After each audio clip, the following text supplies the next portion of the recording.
Welcome.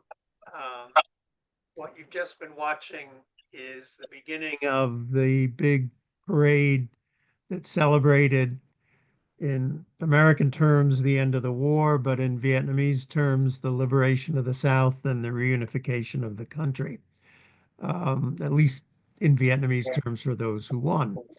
Other Vietnamese felt differently about it, but that's what happens after revolutionary and civil wars.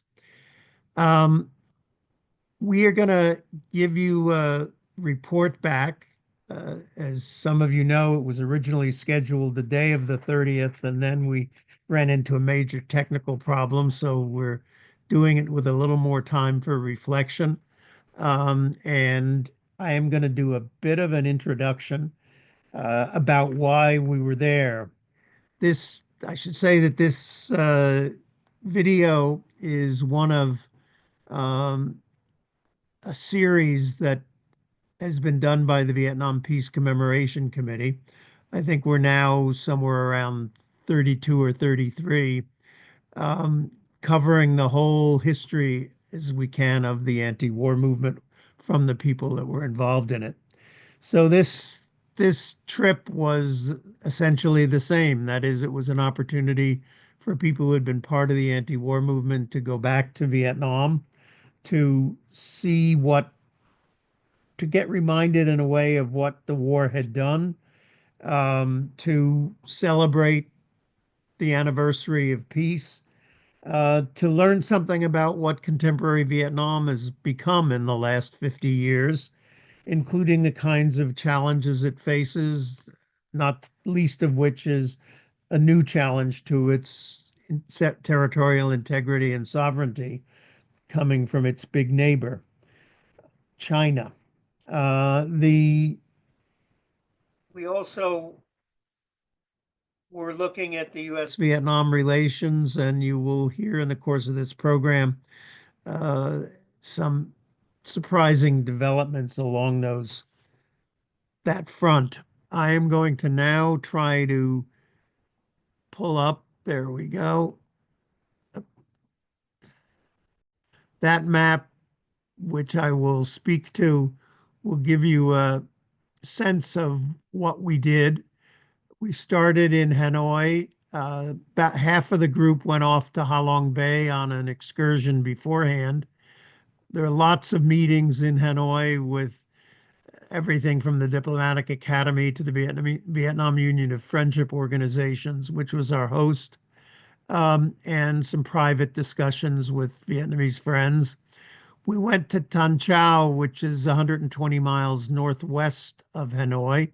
That is the location where the OSS and Viet Minh worked closely together in 1945. We flew down to Hue, the imperial capital, had meetings there with the university and with the Union of Friendship Organizations, and saw some of the imperial architecture and history. Then went to Quang Tri, a bit to the north, which was close to the old demilitarized zone, and as a result was heavily, heavily bombed and mined.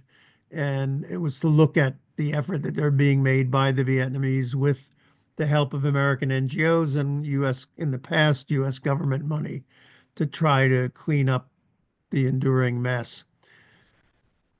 Drove down to Da Nang, saw some evidence of the impacts of Agent Orange there, and you'll hear from one of the group who saw it more directly.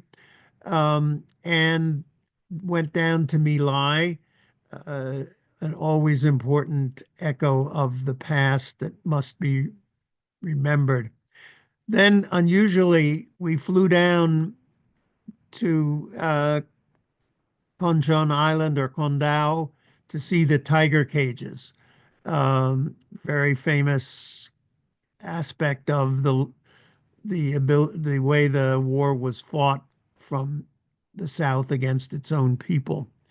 Um, we're then in Ho Chi Minh City for the ceremonies, the actual anniversary ceremonies that you saw earlier on. There was a week of activity, and we were there for only part of it. Some of the group went to the tunnels of Cu Chi, which are over here towards Cambodia.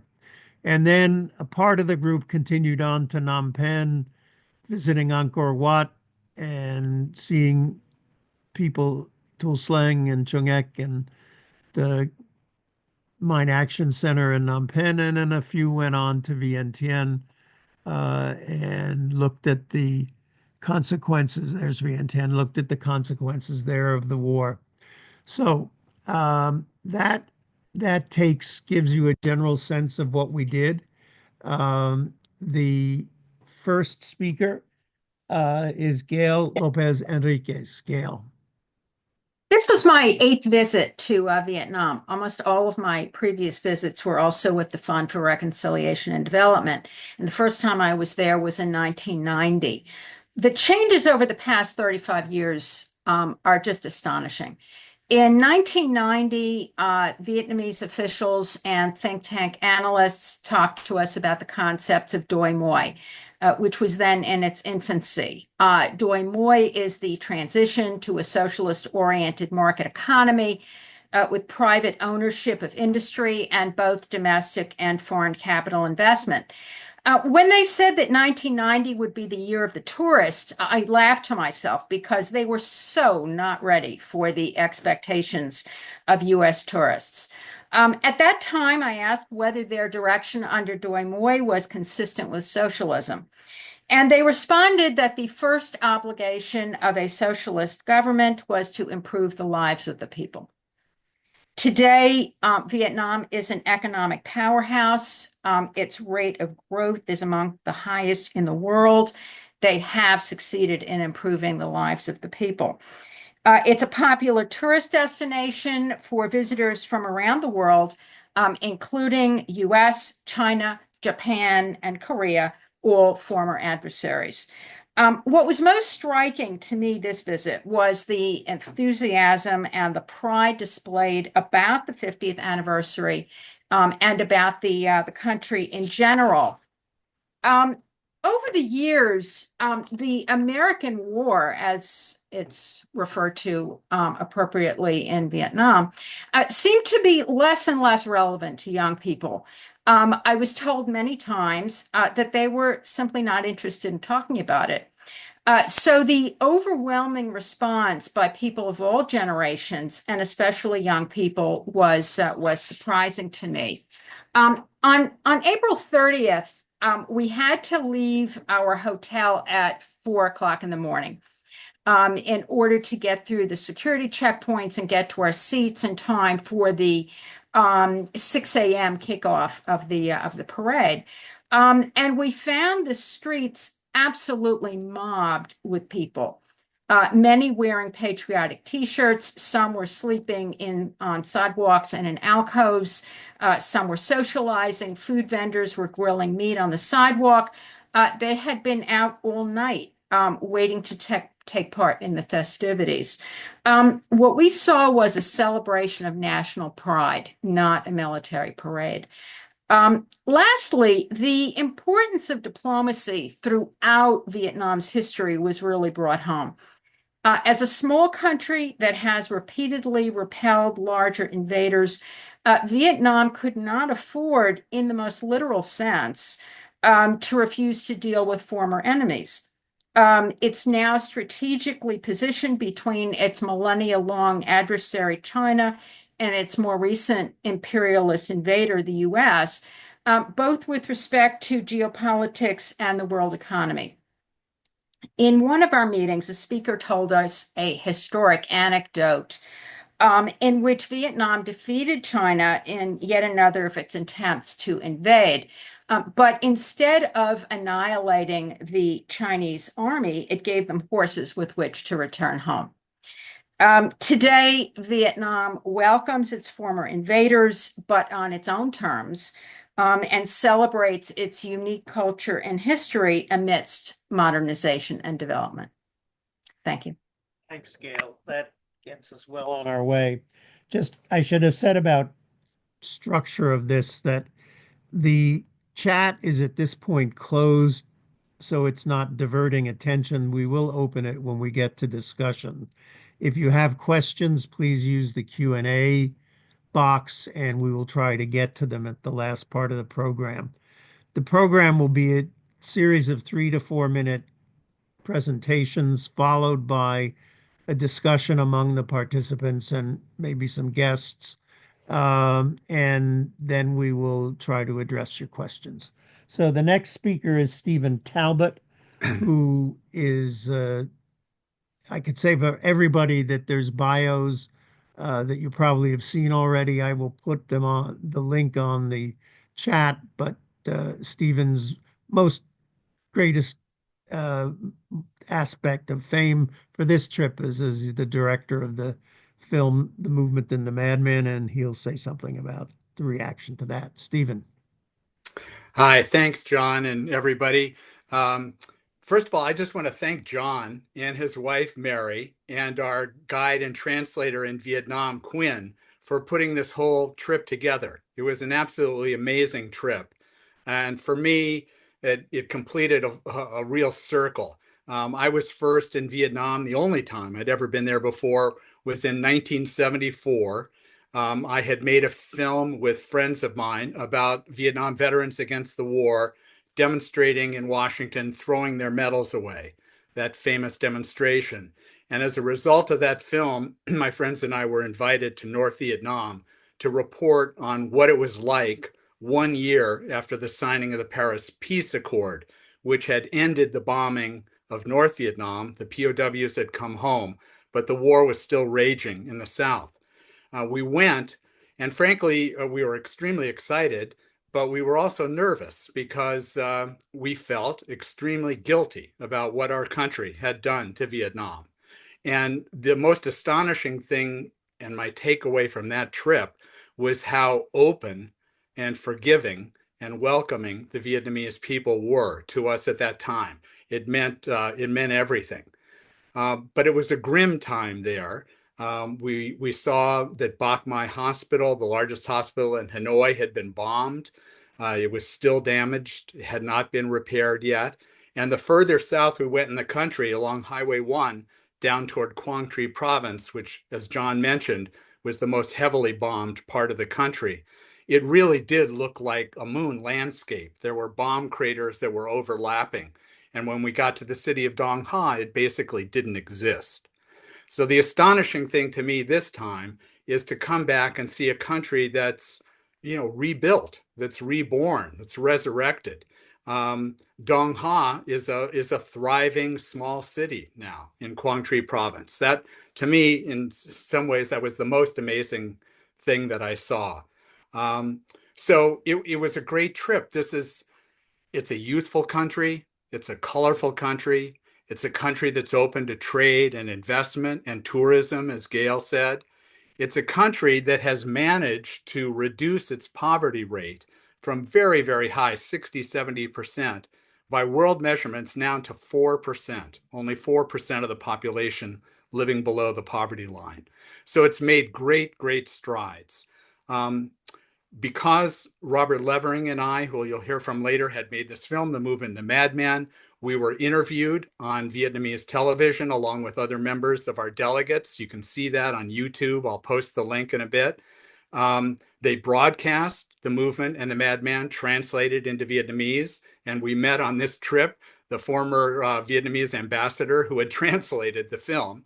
And then when we went to this incredible museum that I recommend to everybody, the War Remnants Museum in Ho Chi Minh City, they've taken on our film, The Movement and the Madman, as an official part of their collection, which I'm very, very proud of. So I came away from this trip. My ultimate takeaway was that Vietnam is a country you should visit if you can, that we Americans have a continuing responsibility to heal the wounds of that war and to do all we can to prevent awful wars like it from happening. Thanks, Stephen. Another Steve on the trip was Steve Goldsmith, and he will take it from here. Yes, I want to share this photograph because I think it kind of symbolized the whole trip for us, us immersed in the youth of Vietnam. So how do I sum up this life experience? The memories of fighting to stop the war, the terrible war in Vietnam, was juxtaposed to this modern, creative, courageous country called Vietnam. Not Indochina, not North and South, but the Socialist Republic of Vietnam, led by a popular government, led by the Communist Party, whose stated objective of both of those is to make the people happy and the country unified and independent. So we were kind of wandering time travelers.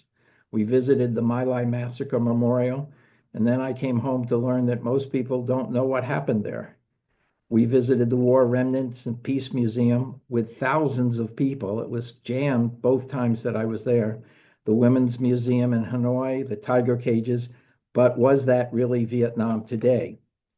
We had over a dozen meetings with private sector, high government officials, highly regarded NGOs. And now for a moment, let's consider how the Vietnamese care so much about the people John brings to these celebrations over the years. There must have been over 100, maybe 200 Vietnamese staff workers working long hours to prepare all these meetings and take part in them. They were informative, stimulating, and we heard repeatedly, quote, "We have always differentiated the American people from their government and greatly appreciate your opposition to the war. Now, while we remember the past, we put this behind us and build friendship and development to the future." Everywhere it was clear Vietnam was too busy charging forward to look back too much. While in my head, there were the stories from the soldiers who told me in the GI coffee house in Kentucky in 1969. They had come alive again when hearing about the ongoing efforts to eliminate the remnants of Agent Orange and unexploded ordinances. The echoes of what our country did are still here in the child victims and in the faces of the old people visiting the Ho Chi Minh Memorial, still carrying the memories of those terrible times. The historic struggle for independence also was seen in the faces of the young brigades marching in the parade, showing the tremendous pride in their country as they move into leadership in the world. Seeing them carry NLF flags in the poetic recreation on October 30th, and the exhibits in the museums, I was reminded that the victory of the Vietnamese was a victory of all peoples and movements around the world. The horrors that were inflicted by the US and today being inflicted in Gaza bring me great shame and the feeling that I had not done enough, and I'm not doing enough today. It is a feeling of helplessness, and it is in sharp contrast with the feeling of agency, of peace, of justice that the Vietnamese people demonstrated every day that I was there. In the shadow of Ho Chi Minh, they are still teaching us. Thank you very much. The next person who will speak is Marc Gilbert, who will unmute himself to do so. And he is the one person in the group who you could say is a professional Vietnamist in terms of being a historian, and who has written much about the country and the war. Marc, go ahead. Yeah, my chief interest has always been the role of Vietnam in world history, which is what I am, a world historian. And it throws more weight than most small countries. Its connections with colonialism, anti-colonialism, the ideologies of the 20th century are just remarkable. I'd like to talk about first just the greatest change that happened, certainly during the time I've been in Vietnam since 1994. Then you could actually see the beginnings of the result of the shift to a socialist-driven market economy. One of the first places we visited when we were in Vietnam was a former factory making wartime uniforms, and it has now risen to a manufacturing giant capable of joining with other regional clothing manufacturers to circulate, or rather calculate the exact rise in prices they need to meet the recent 46% rise in tariffs, while maintaining its socially responsible workers' wages and trying to see to the educational needs of their children. That is calculated at 10% until after July. After that, they have no idea, and neither do we. However, the group that, our group, actually saw something less material, but just as dramatic, which was the rise in the level of enthusiasm and confidence among Vietnamese in their path of national development. The younger members of the key diplomatic academy of Vietnam displayed this change that our group found everywhere amongst young Vietnamese, especially those in the streets during the celebrations commemorating the 50 years since the end of the American War on April 30th, 1975. One American observer of these events, with decades of service to post-war Vietnam, had initially not been enthusiastic over them, but was soon swept up in the sheer joy of the younger generation, experiencing and conveying such hope and gratitude, expressing thanks to their parents and their grandparents for creating a life of peace for the younger generation, a time to enjoy the nation's independence and sovereignty and true happiness, absent war, shooting, bombing, death, and destruction. This view was confirmed by the group's viewing of this year's hit Vietnamese film, The Tunnels of Cu Chi, where there was the central point, which was the bravery and sacrifice to the nation of Vietnamese fighting. But we also learned from the film that the implacable Americans that were killing them were not demons, but human beings on the wrong side of history. Many Vietnamese acknowledge their government as hard edges, but it has won their allegiance by increasingly pragmatic commitment to forging Ho Chi Minh's goal of unity and independence. Based on its measurable success, we have actually just begun to talk about. More immediately, its leaders appear to be successful in projecting down to the grassroots level the view that its policies come from listening to rather than talking to the people, as was done in the dark days before Doi Moi or the development of a socialist economy.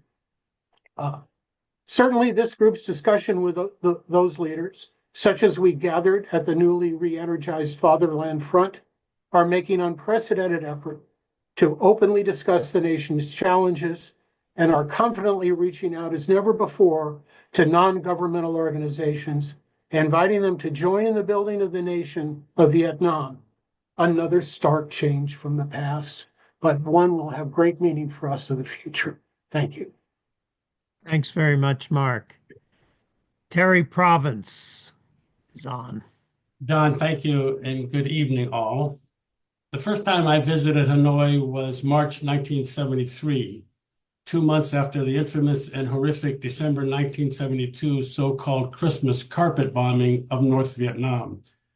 The city was dark, completely cratered by drop bombs, ruins and wreckage everywhere. I was appalled. Now, over 50 years later, Vietnam is filled with energy, pride, intelligence, and positive outlook.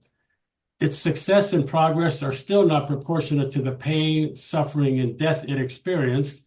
And in fact, that pain continues with landmines, unexploded ordnances, and Agent Orange birth defects.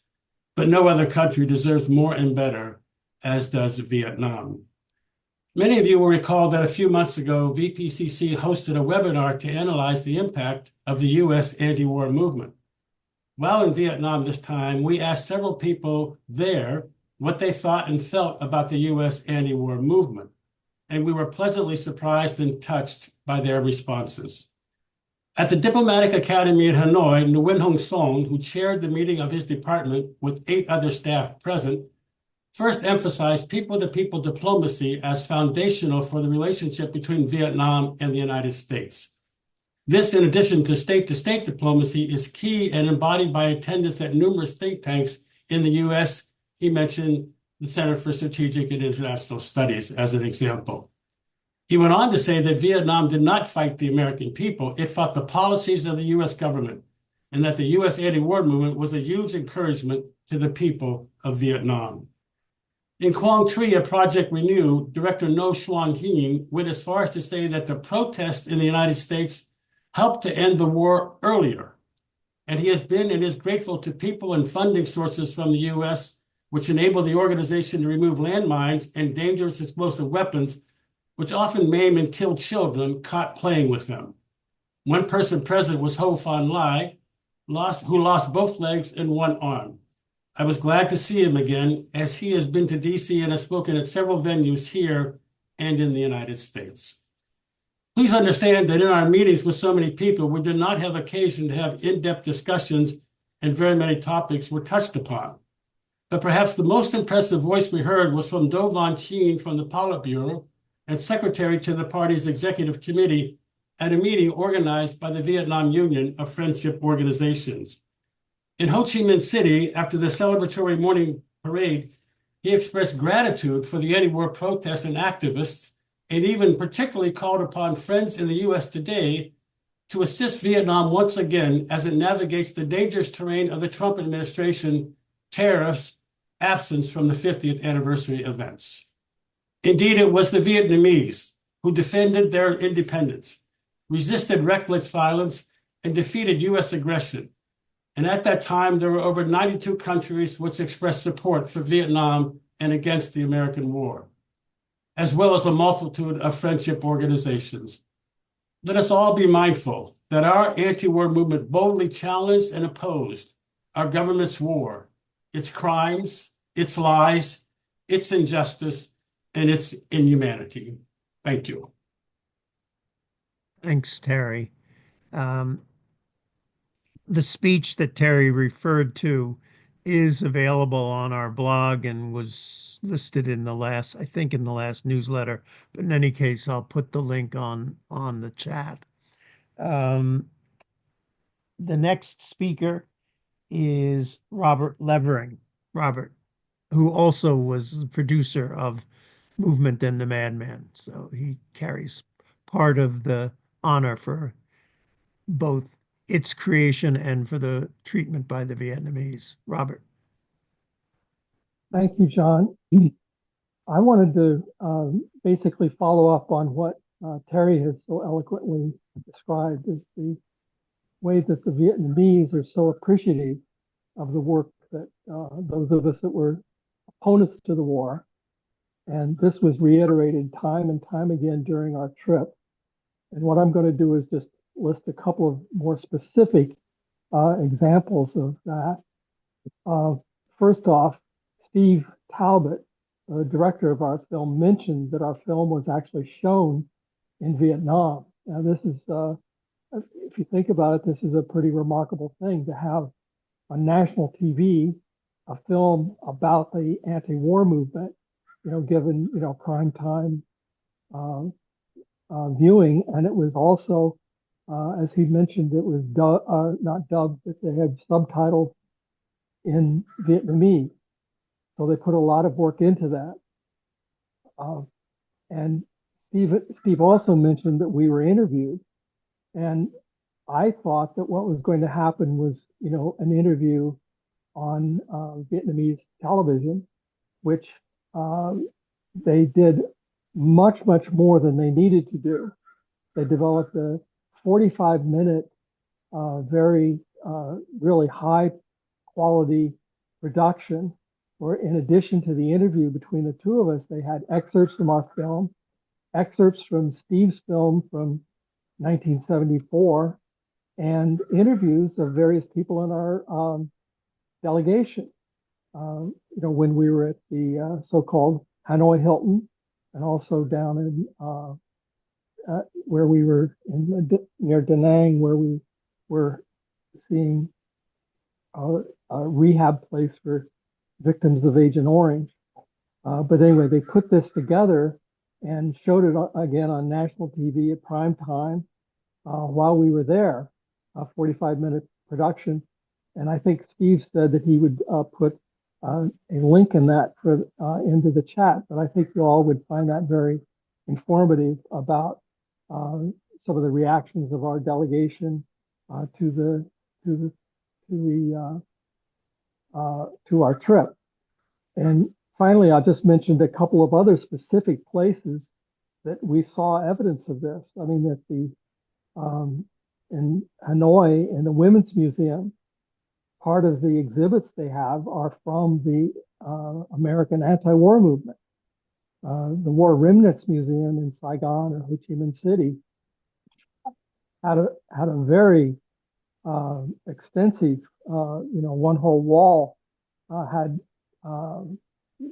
evidence or different examples from the anti-war movement, including the film of the Vietnam vets called Sir No Sir. And I'll just say one last thing was that I mean, in addition to a lot of individual, every time we would tell people that we were part of the anti-war movement, we always got, a lot of support and praise for what we'd done. But the ambassador, one of the ambassadors that we met, made the point that that Terry said, very explicitly that she believed that our movement really did shorten the war, which is, what more can you do with your life but to help save lives? Thanks very much, Robert. Susan Gregory is next up. Susan. The first thing I'd like to say is Robert mentioned the War Remnants Museum, and there's a new the War Remnants Museum is in the South in Ho Chi Minh City, and the women's movement is new and is in Hanoi, and they are asking all the women who were involved in trying to end the war to please send artifacts and documents. So Lady Borden, who is a person who has dedicated her life in helping the Vietnamese in multiple ways, has helped me get a website that is not a website, an email that is not active. But John, maybe you can put it up for everyone. It's called Women's Anti-War Artifacts and Documents. Women's Anti-War Artifacts and Documents at gmail.com. So that will become active. That's number one. Number two, I've had the privilege of trying to contribute something to the people, the human beings who have been affected into the third generation by Agent Orange. And 12 million tons of dioxin contaminated Agent Orange were sprayed on Indochina. 12 million tons. And I went to visit 5 families, beautiful, beautiful human beings from age 8 to age 30. And at the end of everyone's presentation, Susan Hammond, who's the director of War Legacies Project, and that email website is warlegacies.org. She will show a song that that Tien, who's 20 years old and has brittle bone disease, that he sang for us very movingly and powerfully about a mother and child. The third thing is meetings with the Vietnamese Union of Friendship Organizations helped me. I can say that this was my first time in Vietnam. I've never been there. I did go to Paris in 71 and I met with Madame Binh, but I had never gone, and I had always heard that it was special, that they were special. But there's absolutely no way to even begin to understand that unless you have the opportunity to go and you take that opportunity. So the unique character of the Vietnamese people and their 2,000 plus year of history and culture, in combination with the government policies that have actually substantially benefited the material and spiritual lives of the people.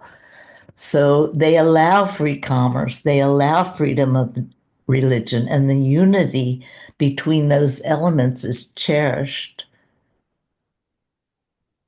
Celebration of the 50th anniversary turns out to be, I mean, I was in Vietnam at the perfect moment to see a flourishing country, just kind of over the top. The celebration was not like anything I've ever imagined or witnessed. It was a phenomenon. It was a real phenomenon. And I happened not to be in the stands with everyone else. I happened to be with the people in the streets, sitting on the ground, surrounded by children and grandchildren and grandparents and mothers and fathers and brothers and sisters, just rapt. They were rapt. Their attention was just completely so excited and joyous. So I want to convey that this was just a completely amazing thing that said more than anybody, any government or any organization could say, is for me to witness this beautiful thing. So thank Susan. you. Susan, you have the option to put things on the chat as a panelist, so you can put that I information did on. put it, but it didn't, it just Yeah. says going to you, but we'll work that out. No, you have to choose everyone for the Okay, thank you. I'm trying to for get the that. audience. As Stephen, you need to choose everyone in the distribution of the link that you were sending out. I'm We will put the chat up on the bios page in a day or two. It takes me a couple of days to get that done. Our next participant is Charlie Clements, who is unusual on a number of levels. First of all, he's the one military veteran in the group, but also he has a special position in history as being the second ranking graduate in his Air Force Academy class, who then refused to continue flying combat military support missions because of the U.S. invasion of Cambodia. And you'll find in his bio much more that's worth looking at. So, Charlie, go ahead. Thank you. I'm honored to have been in this delegation, particularly the visit to Cambodia. Though I didn't know it at the time, 1970, Cambodia became a pivot in my life from pilot to physician and eventual human rights activist. I had not returned to either Vietnam or Cambodia in the interim. In January of 1970, I was the co-pilot of a C-130 flying out of Saigon. The mission we were assigned that day required the entire crew to have top secret security clearances. That was quite unusual, as the C-130 has often been described as a lumbering four-engine turboprop specifically designed to take off and land on short, unprepared runways. Except for moving nuclear weapons due to the threat of a typhoon, which is why our crew had top secret clearances, I had never heard of any classified mission for a C-130. Early that morning, we picked up 8 civilians in Saigon and flew them to a rendezvous point in Cambodia, where we were met by 2 aging MiG-17 fighters of Korean War vintage. Cambodia was a so-called neutral country at the time, and the U.S. did not have diplomatic relations, so no U.S. embassy or consulate. The MiGs escorted us to the runway at Phnom Penh. The 8 men who we assumed were diplomats were picked up in a black car, not a limousine. We waited on the tarmac for 8 hours, occasionally cranking up our auxiliary power unit to cool off the aircraft in the blistering heat. When the passengers returned, we took them back to Saigon. They never introduced themselves, said hello, goodbye, or thank you for a nice flight.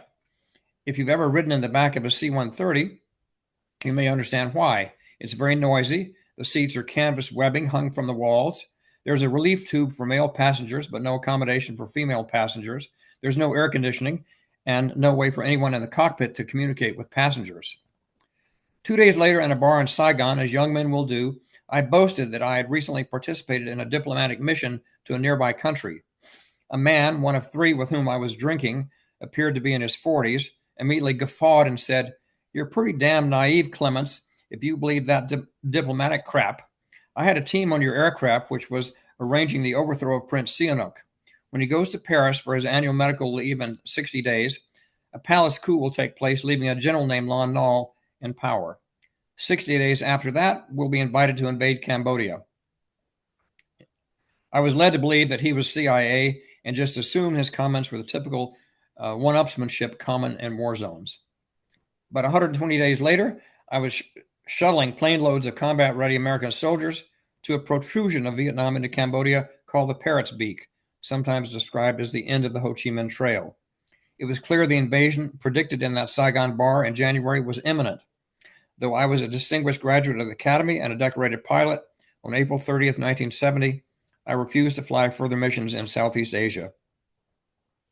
Returning to Phnom Penh 55 years later, John McCullough arranged a dinner for 5 survivors with 5 survivors of the Khmer Rouge genocide. There were 5 of only 64 men who survived that had a college degree or higher or had not fled the country. Each had served as government ministers in Cambodia, slowly and painfully rebuilding their country. I asked if any of them had known or heard of any evidence of CIA involvement in the coup. They said no, but to a person, they said categorically that General Lon Nol did not have the wherewithal to have been able to do that by himself. While in Cambodia, I was also very interested to visit the Cambodian Mines Action Center, often referred to by its initials CMAC. I served on the board of Physicians for Human Rights, one of 6 NGOs that founded the International Campaign to Ban Landmines. The campaign was catalyzed by a book written by PHR and Human Rights Watch, which suggested that using extant methods of demining, it would take about 10,000 years to clear Cambodia of those terrible weapons. No human language has survived that long. Within 8 years, we had an international treaty banning that weapon, and because it was the first arms control treaty led by civilians rather than military leaders, the campaign was awarded the 1997 Nobel Peace Prize. I was president of PHR at the time, and present with me at both the treaty signing in Ottawa and the Nobel Prize ceremony a week later in Oslo was Tun Chenerath, a Cambodian who had lost both his legs to an anti-personnel mine. I was heartened to learn from the executive director of CMAC that Tun was still alive and active in their work. CMAC has not only pioneered new methods of mine detection, such as mine-sniffing rats, but with Japan has developed new technology such as using drones to map minefields. They train people in demining techniques from all over the world, including Ukraine and Sudan. We heard that Cambodia has the distinction of being the most heavily bombed country in the world since the secret B-52 carpet bombings that began there, we thought in 1970, actually began in 1965. And most Americans never were aware that we had been bombing there since almost the start of the war. Thank you. Thanks very much, Charlie. It's a unique story that we hope this program will help to have more people know about and be followed by serious journalists and scholars. Our next speaker is Mary McDonnell.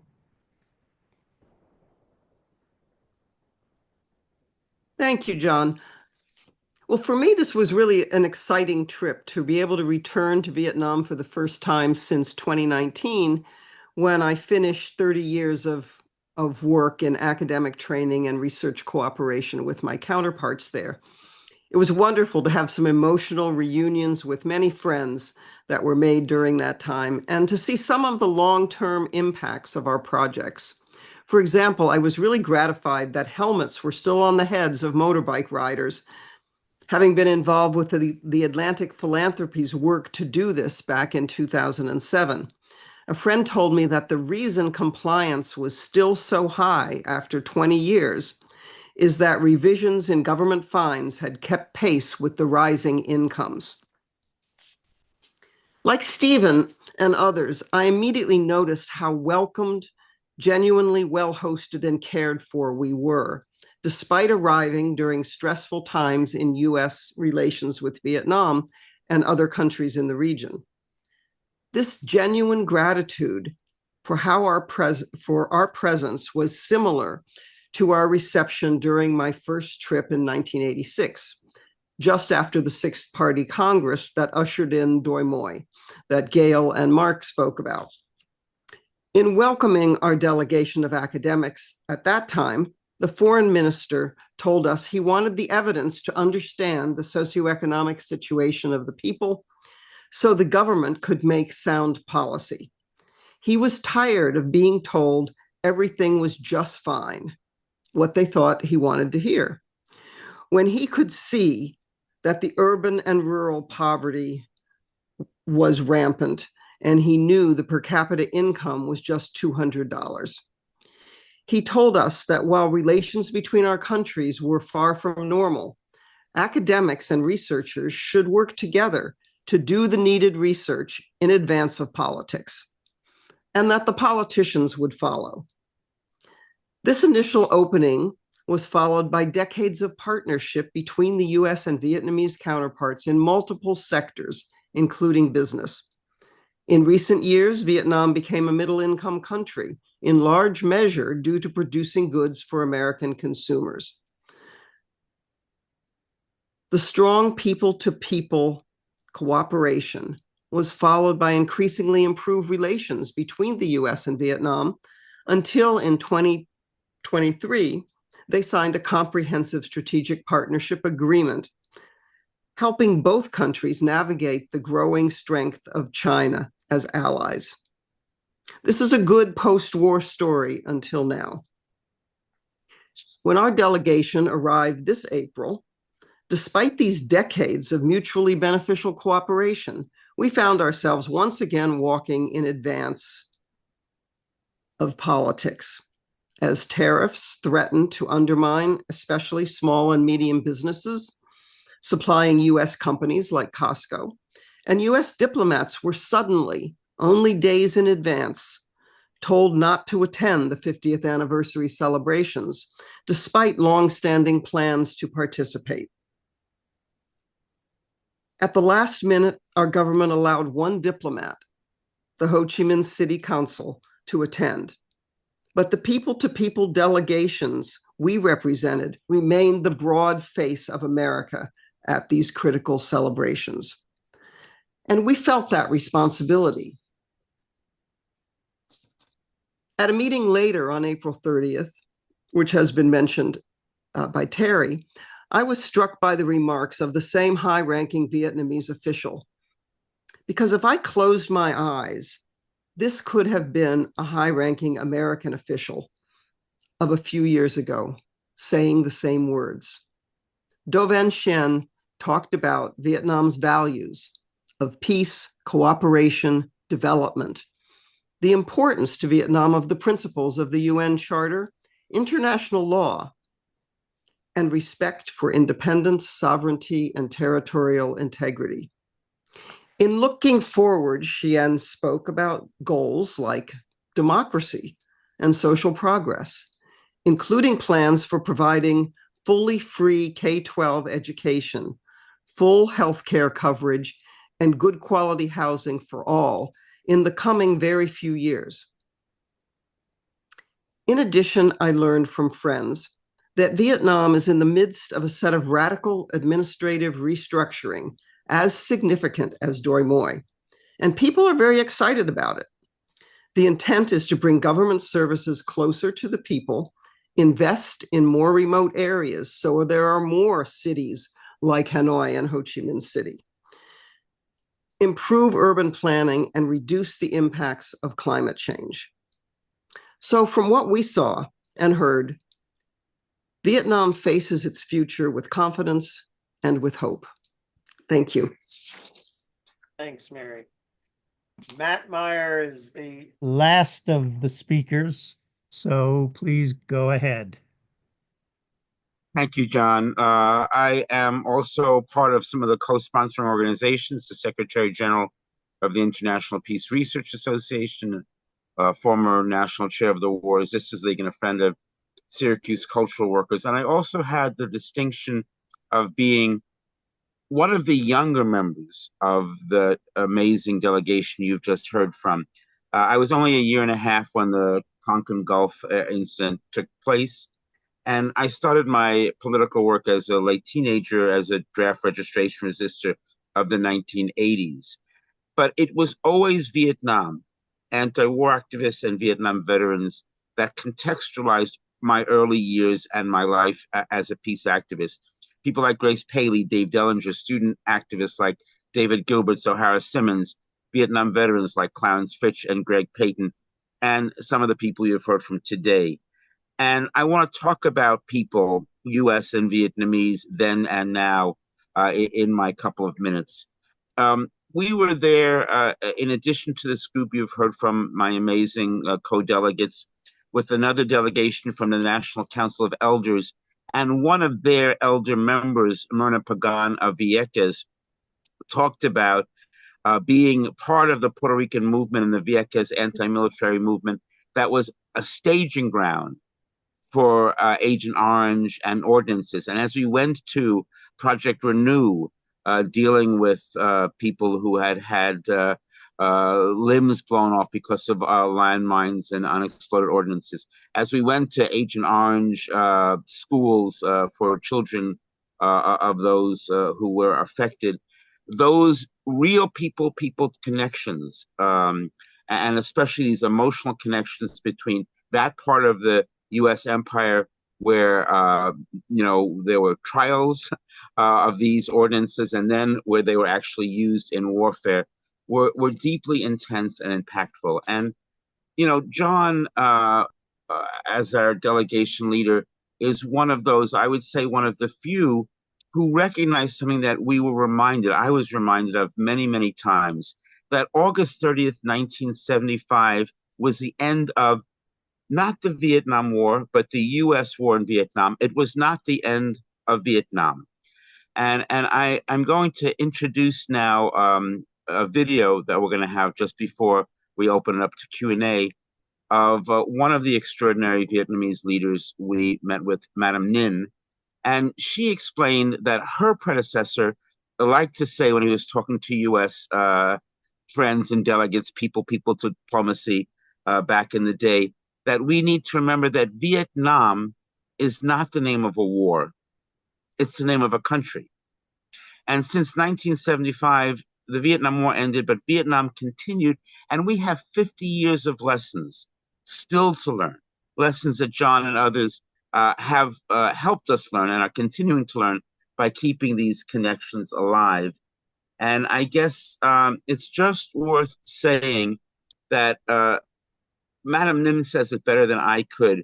She was ambassador to the European Union. She was deputy chair of the Foreign Affairs Council, and she currently is the president of the Ho Chi Minh City Peace and Development Foundation. You'll hear from her talk about how this idea of 10 times more beautiful, how this idea of 10 times more beautiful is nearly the whole world, the people of the world are now. There we go. Sorry. About this, how this idea of keeping hope alive, even in hopeless times, is something that's part of the Vietnamese ethic and the Vietnamese work, all these 50 years, continuing for today and tomorrow. Madame Ninh, take it away. the whole, nearly the whole world, the people of the world were on our side to fight against the wrong policies of the administration and of the defense authorities of the US. So we will never forget that because we are loyal and we are faithful. So our friendship is here to stay. We are getting old, but I hope you will pass this on to your children and grandchildren. This is a story worth passing on with all the lessons, about how you make peace and the strength of really uniting across the board all the people who share the same ideals and longings for peace and development. We definitely are trying to take off, if you allow the use of that term. We've been working at it for 50 years post-war. But you see, it's like a jet, a plane. There is a point where you feel this is the moment to really rise. And I personally believe this is that moment. You see, so you're coming to the right moment. We're going to, and please go back home, support us in our trying our efforts to take off, because I think we deserve it, right? We deserve it. And so now we are involved in the long, difficult struggle towards development, of course, a sustainable development and happiness. Remember, the motto of Vietnam is independence, freedom, and happiness. We want our people, all Vietnamese, to be happy. So we hope that, we have the stamina, the stuff to move forward. But as during the war, we know we need all the support we can get. So we hope you'll still be there for us in peace as you were during the war. So. Thank you very much, Matt, and Tonyu T. Ning, who is an old friend of many of us. We have, Susan, have you come on? Susan Hammond? Yes, I'm here. Okay. Before we go, first of all, there'll be an opportunity for cross-questioning and discussion among the panelists, and then we'll go to questions. But before we do that, Susan has an addition to Susan Gregory's presentation. Go ahead. Thank you, John. And I was happy that I was able to join part of this delegation. It was an amazing trip in many, many ways. And I just want to give a little context to Susan's visit that we went to in Quang Nam province. This program started when I was at the Fund for Reconciliation and Development, when a woman called our office in New York, and explained that her husband was dying of cancer related to his exposure to Agent Orange in Vinh Hoa, and they wanted to donate his VA benefits to Vietnam to help people impacted by Agent Orange, because at this time, in 2006, the US government was not providing any support to victims of Agent Orange. And so Nancy Feldman is the widow of Bob Feldman, the veteran who died a few months later. And since 2006, when they started donating this funding from the VA, and other friends and families donated, first through FRD and then with the War Legacies Project, we have been able to help over 650 families with about $500,000 in donation that have come in. In the last several years, we've had the honor of having donations from Susan Gregory, her foundation, the Grunbacher Foundation, to help families. And so we took Susan to, as she said, to 5 of these families. And I just want to make one correction, Susan. It's 12 million gallons, not tons, of Agent Orange. So I just wanted to add that. But it's still a huge amount of herbicide sprayed all over the country. But I'm going to play this video that that Susan mentioned. Hopefully I can get it to share. Here we go.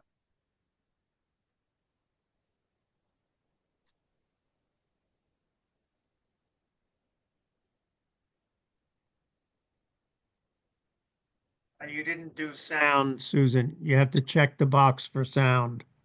Oh, check the box for sound. Hold on. All right. You have to go, yeah. You have to go out again. Stop Hold the on. I think it's share. because hold on. I've got headphones on, so maybe that's the issue. But where's the Stop the hold on. share. Go back into the share page. Hold on. Let me get it sharing.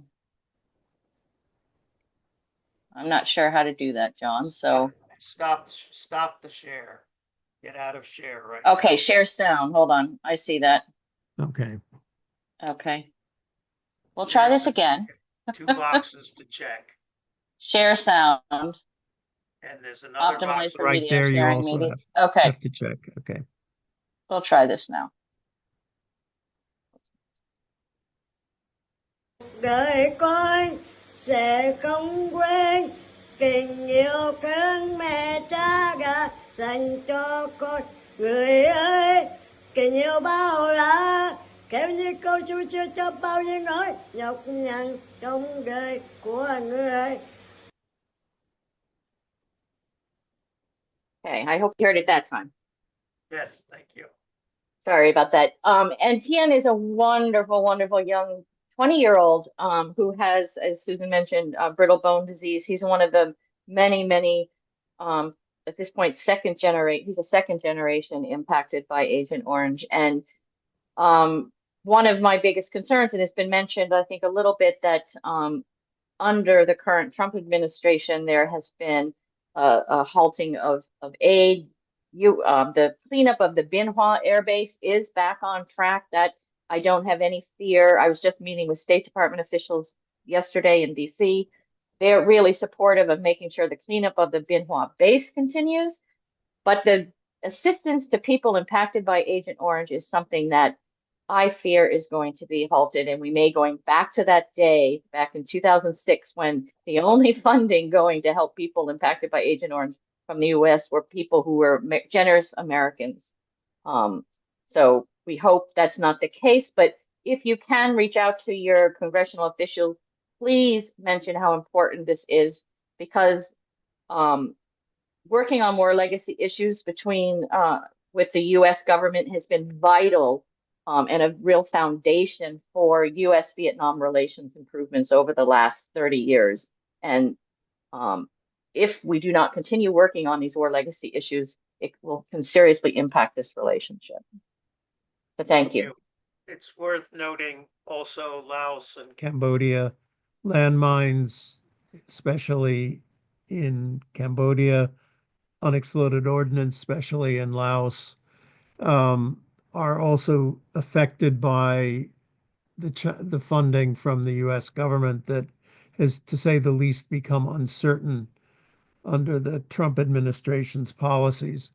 And this yeah, that's fine. And even just one more thing. In Laos, the disability program that was just started for people impacted by Agent Orange was canceled. That was canceled. Okay. Yes.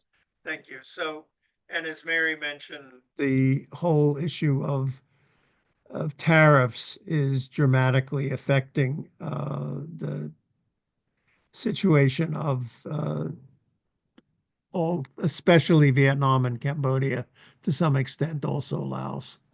I'm gonna put this for a minute into gallery so everybody is visible. If any of you have any comments about what each other has said or additions to what you said earlier, this is the moment to do it, and then we will take a look at the questions. Is there any interplay amongst yourselves?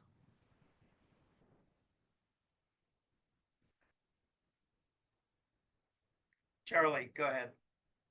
Don't be shy. Don't raise your hand. I just wanted to mention that we did visit an Agent Orange Center. That's the moment I joined the delegation in Da Nang, and many of the children and young adults there appear to be similar to what are Down syndrome children in the United States. They could talk, they could awkwardly play basketball or volleyball or put together Legos for manual dexterity. But those are the very best, I think, of the people who have been affected. And there are many, many more, like Susan alluded to, that are unable to raise their head from the bed because the head is so large, or the disability is so great. So we saw just the very tip of the iceberg, as I understand it, of the generations affected by Agent Orange.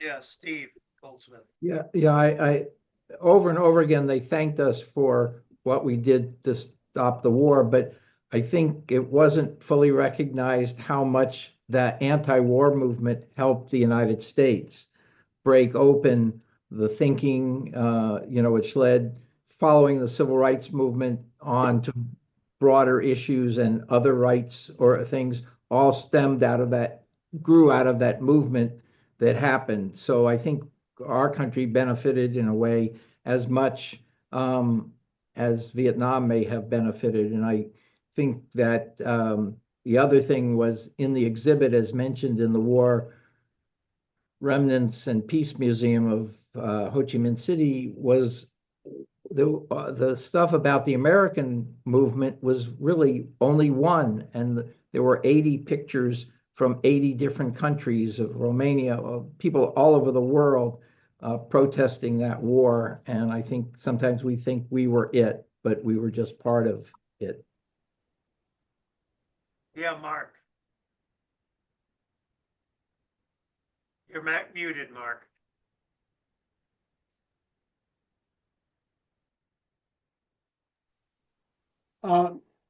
Next April, it is possible that a major conference that has largely focused on the Vietnam War every year or every 3 years at Texas Tech University, there's their archive on Vietnam, and also their program for peace and conflict it is apparently going to be held in Vietnam. A supporting host has not been chosen yet. But for those of you who are in the chat room and anyone else who wants to follow up these really great sampling of what still needs to be done in studying Vietnam, post-war, but also in its legacies, this will be a great opportunity. So if you're interested in that, you certainly can always write to me, mgilbert@hpu.edu, and I'll make sure you get on any list. Thank you. Everybody's email list is, the email address is with their short bio if you go to the bios page. While we're mentioning dates, in July is the 30th anniversary of U.S. normalization of relations with Vietnam. We trust that the Trump administration will at least be prepared to celebrate that event. And we have no idea what else might be planned collaterally by the Vietnam Union of Friendship Organizations or the U.S. Chamber of Commerce or anyone else. But as we hear of things taking place in Vietnam around that anniversary, remember, it took us 20 years of hard work to get from the end of the war to normal relations. And normal relations was just the beginning of what led us to where we are today. Mary.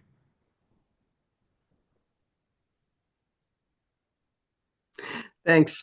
I just wanted to make a comment about Cambodia and a comment about Laos. And I think while in Vietnam,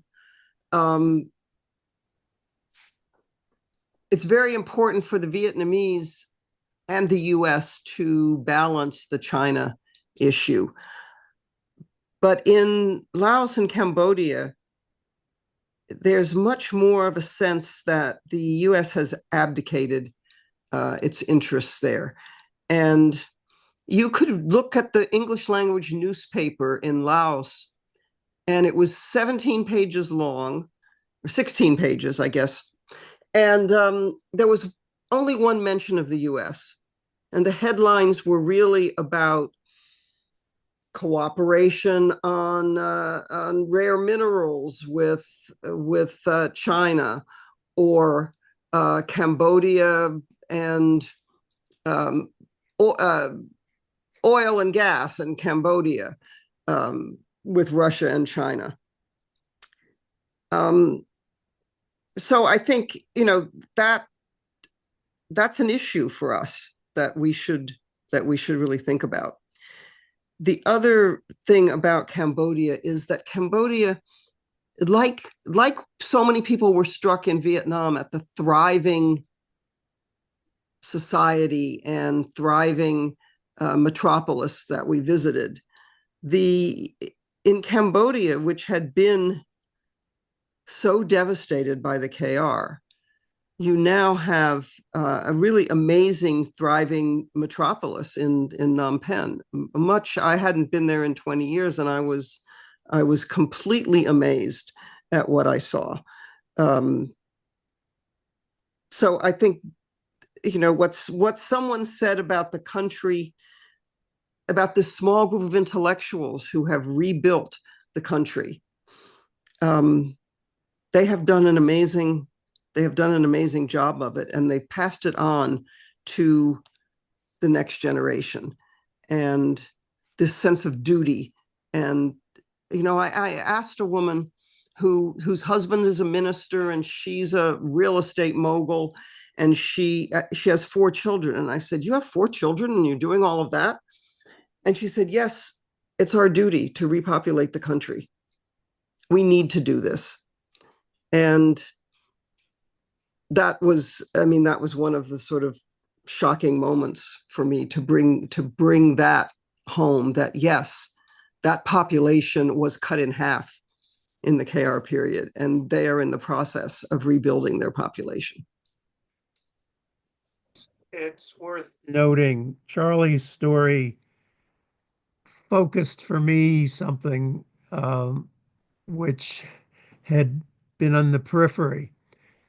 Charlie's story, I think, is correct, 100% correct, that the U.S. overthrew Sihanouk and brought in Lon Nol. If we had not done that, the Khmer Rouge would never have come to power. Those Cambodians would not have died. I mean, you can talk about if-but points of history with Vietnam from 45 to 54, and there are ways that the U.S. could have changed its policy and avoided millions of deaths, but it is not as black and white clear as it is with Cambodia, that every single death in Cambodia is on the moral responsibility of the United States, because the war would not have extended into Cambodia except for our overthrow of Sihanouk. And I don't think we sort of dally around the edges of moral responsibility for Vietnam, but we've never dealt with the question of moral responsibility for Cambodia. So as you look at the questions, do any of you see questions you want? Or Matt, I see you have your hand up, and Charlie, you have your hands up. So I'll do that. And as they speak, if others look at the Q&A, and if there are questions you want to answer, bring them up and we'll do it that way. Matt. Well, just really briefly, responding to Mary and something I was trying to say earlier, this whole sense of duty. Another thing that I think we are slow to understand, maybe characterologically or conceptually, the idea of hope, the idea of looking forward, the idea of not looking backward too much, understanding history, understanding that when things are difficult and hard, but understanding that we need to move forward. We need to think about, dream about, vision, and hope for a world 10 times more beautiful. is our duty. And it's not just our duty because we're Vietnamese or Cambodian, and thinking that everything's the worst that it could possibly be is not our fate as U.S. Activists. In fact, it's our duty to think about winning, about victory, about understanding that we have more power than we know, and about maintaining hope even in dark times. And that was, it's one thing to think about it theoretically, to see it practically in the day to day and see how people and nations have built in these decades was very striking. Susan, could you try and put on the chat that website address? If you're not able to do it, it'll be on the bios page when I Okay. get that up. So, but she'll try and do it now. All right. Anybody see any question they want to answer? Or Steve, I see you have your hand up. Well, I wanted to call, there was a question about the scarf, and if somebody could explain that fully, but I got mine when I bought one, but I got it in a gift box that had this and then a kind of the jungle hat with the commemoration on it. So it was an important part of the story for the Vietnamese, and if somebody could explain the history of it for the questioner on. Yeah, the significance of the scarf is that this checked scarf was a common article of clothing of the rural people of the South, and it came to be associated with the NLF guerrillas, and it still is in popular culture associated with the NLF guerrillas. And I think Madam Bin wore it in Paris. Yes. At Yes. the negotiations. Yes. Susan? Yeah, there was a question about Don Luce. Just a sec, Mark. Oh, sorry, Susan? I can't hear you, John. Susan? Yeah, I you was have just your going to hand up. answer the question about the U.S. Embassy not being able to attend events. What I was described to me in a meeting I had in D.C. and after I met with the ambassador in Hanoi was that this is the first time that the Vietnamese invited the U.S. delegation to attend these ceremonies. And so there was discussions going back and forth in Washington about who to go, should the ambassador go, at what level should somebody attend, taking into considerations of domestic issues with Vietnamese Americans and veterans. And so there was a lot of discussions going back and forth at the diplomatic level, at the level of the State Department. And then this report came out before they finished those discussions. And so that kind of put things in a, it raised the issue before the State Department had actually come to an answer. But in the end, as we know, they sent the Consular General of Saigon both to the dinner with the president and to the parade. But notably, the Vietnamese did not acknowledge her presence. So, I mean, He it was was a not real, listed, and I don't it know was a if that was real part of their discussions or yeah, not. I But mean, it was a yes, that's real true. political stupidity on the part of Washington that the Vietnamese have outgrown the war and the U.S. has not. Charlie, Thanks, John. I just wanted to ask you if you could post the URL for that article I sent earlier today, Bombs Over Cambodia, because it is so revealing about what the U.S. knew they were doing and knew they Charlie, were I can't do destabilizing. it right now. I will put it in the blog page, or if you put it in yourself, That'll be okay? fine. Thank you. Anybody can do it. Um, yes, Stephen. Yeah, I just wanted to mention Mark had referred earlier to a new feature film that's been produced by the Vietnamese, Tunnels. I wanted to say a word about that. We were taken, somewhat surprisingly, at the last minute to a showing of this film. It's the biggest feature film that the Vietnamese have ever made, the most expensive one, modest by our standards, but a lot of money for them. They clearly put a lot of time and energy into it, and they're hoping that it breaks through to an international audience. It's broken box office records in Vietnam. while we were there in Hanoi and Ho Chi Minh City.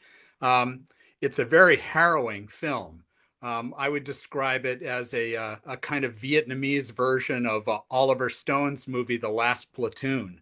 The whole film basically is underground in these tunnels where Vietnamese guerrillas are resisting the American invasion, bombing, grenades rolled down the tunnels, water being pumped into the tunnels to drown people. It's very intense, the whole film. Probably would be a hard sell in the United States to build up an American audience, but it's a really well-produced film, and I hope it finds an international audience. I'm going to try to help them with some advice on that score. But if there's a little information about it on the web if you looked. It's Tunnels is the name of the film.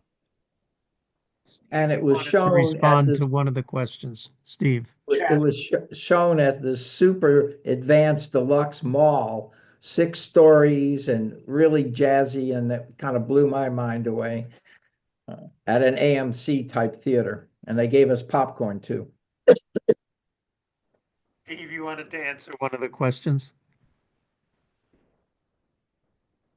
Steve Goldsmith. No. I just wanted to know about the answer. Okay, There I'm sorry. was I a thought you question wanted to about the answer one of the shawl, questions. and that got Okay. answered. Yeah. Matt. So just very quickly, I see that actually someone I mentioned, O'Hara Simmons, asked this question about lessons and Gaza and Palestine today.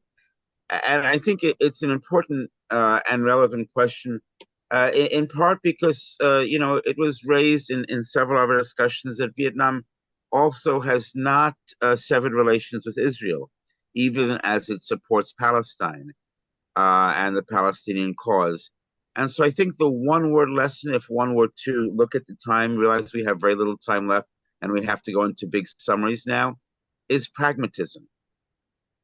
And there's a certain revolutionary responsibility to hold on to one's principles, to struggle for the liberation of all peoples, but to understand that it's not a linear or simplistic path, and that pragmatism is it's one of the elements of building for long-term social change. And, as we look at kind of rigid positions sometimes and dogmatism, that sense of pragmatism was another thing that was breathtaking about so many of the projects we saw and the people we spoke to. Any other questions that caught you? Yeah, Mary, go ahead. Yeah, I wanted to say something about the question about the issues that development brings in its wake, like pollution, environmental questions. There was actually a fair amount of discussion about these when we visited academic institutions, and particularly things that have to do with the Mekong and with the damming of the water further north, resulting in less of a flow in the Mekong Delta region, and therefore salinization of the fields, and the ways that they're addressing this and the research that's being done. I think the other thing is pollution, which is incredibly evident in Hanoi. Hanoi used to be quite breathable, livable city. Many of my friends have moved either further south in some direction, to Nha Trang, to Da Nang, to Ho Chi Minh City. If you have any heart ailment or asthma or anything like that, you need to get out of town. And they have not figured out what to do about that, but they are addressing it in certain ways. There is an electric car company, locally produced small electric cars. Their emissions standards have been put on public vehicles and on cars, but they have not been put on motorbikes, and they're working on that. So I think there's a recognition of these issues and the beginnings of making policy, but they are behind the curve with pollution, particularly in Hanoi, which is a basin like Los Angeles. Most, if not all, taxis are now electric. And when they listed their goals by the high party person, there was meeting their COP objectives on CO2 reduction is one of their objectives. But a lot has to be done, like in the US. Anybody else? Okay, I think we're at the end. If you have last thoughts, this is the moment to share them. And then we have a wonderful finale, which Matt will say a little bit about. But first, any final comments from I just anybody? want to respond to the last question. How can we see tunnels? And I think one way might be to try to lobby for it. Stephen, how would they do that? You're okay. Yeah, it's really too soon to tell, I'm afraid, Susan. I mean, they haven't, they just contacted me about it. They still are searching for an international distributor. So there's no link to the film yet. There's no trailer yet. There's really no word about it outside of Vietnam. So it's a to be announced kind of thing. But I think for anyone interested in Vietnam, keep your eye out for information about the film, because it's as I say, the biggest film they've ever made. They're taking it very seriously. And interestingly enough, they said that the main audience coming to see this in Vietnam are young people. What about writing a letter to a film association like the National Film Association? You know, is there such an association that people could do a letter writing campaign asking to see it? I think it's too early for that, honestly, Susan. But Okay. once things get further down the road, I'm happy to let people know. Thank you. All right, thank you, everybody, for an extraordinary program. Maybe by tonight or tomorrow anyway, I will have put this up on YouTube, and tomorrow at 6 o'clock, you'll get a day after notice that will contain the YouTube link. And we encourage you to share this with friends, family, on social media, however you get the word out, because I think it's been an extraordinary program. It might have been a little less coherent had we done it on April 30th. At that point, we're all a bit uh, in turmoil because of the events and the lack of sleep. But so you got, I think, a better program today. Let me finally say one personal thing. April 30th was also a personal anniversary. It was the 50th anniversary of my first trip to Vietnam. I put on the chat Zoom that we did a couple of years ago about what April 30th, 75 was like in both Saigon and Hanoi. So that if you have time, you might want to look at that for historical purposes. Um, so, Matt, Wait. why don't you say, yeah. John, we want to thank John also. I think it would be impossible to describe how well this whole group got through everything without a beautiful, beautiful and true leadership. Thank you. And yes, bravo, and Susan, amen, and ditto. The access was born of 50 full years of your consistent engagement. No one has that kind of access. No one in the U.S. Has that kind of access because no one in the U.S. has done that consistent solidarity work. Not our version of what solidarity means, but their version, like John McAuliff. So we were privileged to be given a piece of that access because of those 50 years. You're all too kind. Thank you very much. You're muted. On the blog page, you'll see also that only half of the group spoke tonight. And if you want to pursue the story with any of the others, you'll find their email address there. So, If Matt, say anybody's something about planning what to we're go to, about to see.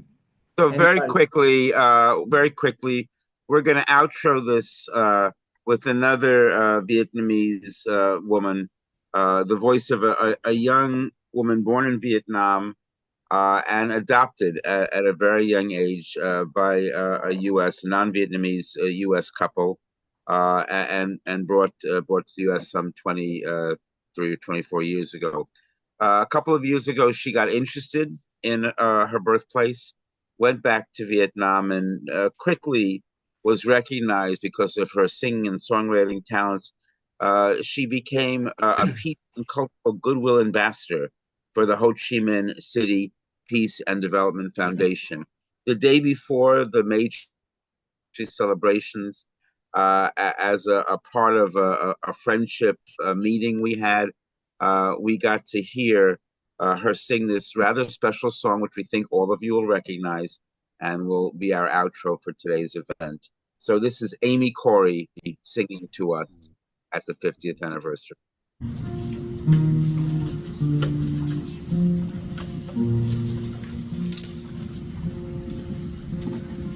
We shall overcome. We shall overcome. We shall overcome someday. It's all deep in my heart. I do believe we shall overcome.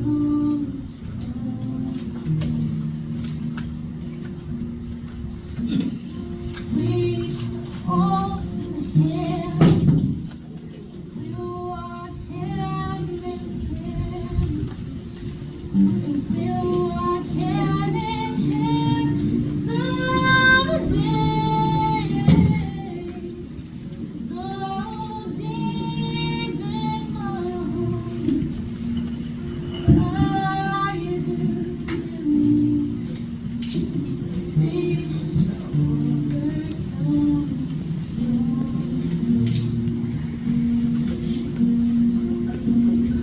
We shall all be free. We shall all be free. We shall all be free.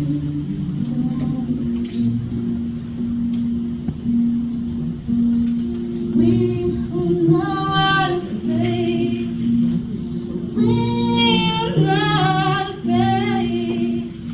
We are not afraid.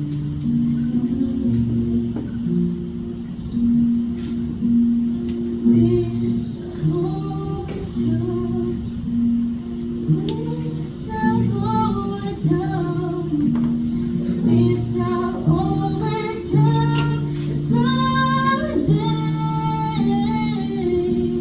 It's all deep in my heart. I do believe we shall overcome.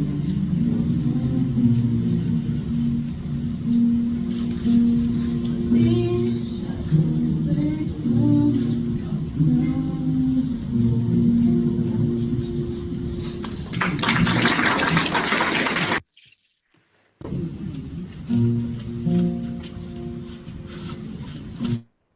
Okay, so thank you again, everybody, to the participants, to the audience, who's 100 people stuck with us to the very end. So I am going to shut this down right now.